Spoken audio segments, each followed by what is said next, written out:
গত বছর শুধুমাত্র বিড়ি সিগারেটের জ্বলন্ত টুকরা থেকে ৪,১৩৯টি আগুন লাগার ঘটনা ঘটেছে, যা মোট আগুন লাগার ১৫.৫২%।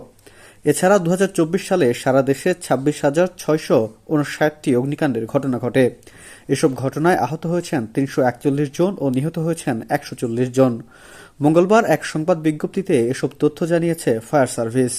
এদিকে আগুন নির্বাপনের সময় ৩৭ জন বিভাগীয় কর্মী আহত এবং অগ্নি নির্বাপন ও উদ্ধার কাজ করতে গিয়ে ২ জন কর্মী নিহত হন। অগ্নি নির্বাপনের সময় উচ্ছৃঙ্খল জনতা ফায়ার সার্ভিসের ৩৪টি গাড়ি ভাঙচুর ও ৮টি গাড়িতে অগ্নিসংযোগ করে।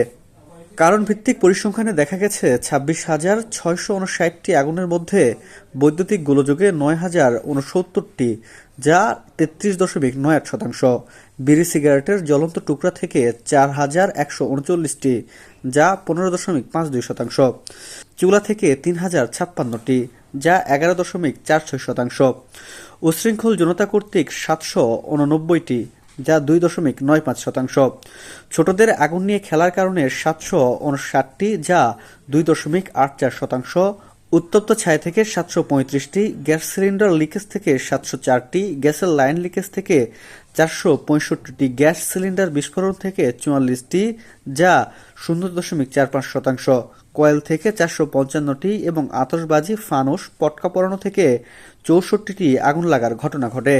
পরিবহনে আগুনের পরিসংখ্যানে দেখা গেছে ২০২৪ সালে সারা দেশে বাস বাদে যানবাহনে ২৬৮টি, বাসে ১১৪টি, ট্রেনে ১৩টি, লঞ্চে ৩টি অগ্নিকাণ্ডের ঘটনা ঘটে।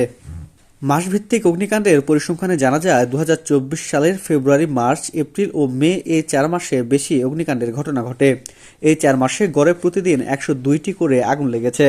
অগ্নি দুর্ঘটনা কমানোর জন্য সারা দেশের জনগণকে সচেতন করতে ফায়ার সার্ভিস ও সিভিল ডিফেন্স ২০২৪ সালে ১৮,৯৮৩টি মহড়া, ৩,০৩৬টি সার্ভে, ১৫,৬৮৩টি গণসংযোগ করেছে। এছাড়া সারা দেশে অগ্নি দুর্ঘটনার করণীয় বিষয়ে ৭,৭৬৯টি প্রশিক্ষণের মাধ্যমে ১,৪৭,৭১৭ জনকে প্রশিক্ষণ দেওয়া হয়। অপরদিকে ২০২৪ সালে শুধুমাত্র পোশাক শিল্প কারখানায় ৩,৯২১টি প্রশিক্ষণ কোর্সের মাধ্যমে ১,৫৬,৮৪০ জন পোশাক শ্রমিককে অগ্নি দুর্ঘটনার করণীয় বিষয়ে প্রশিক্ষণ দেওয়া হয়।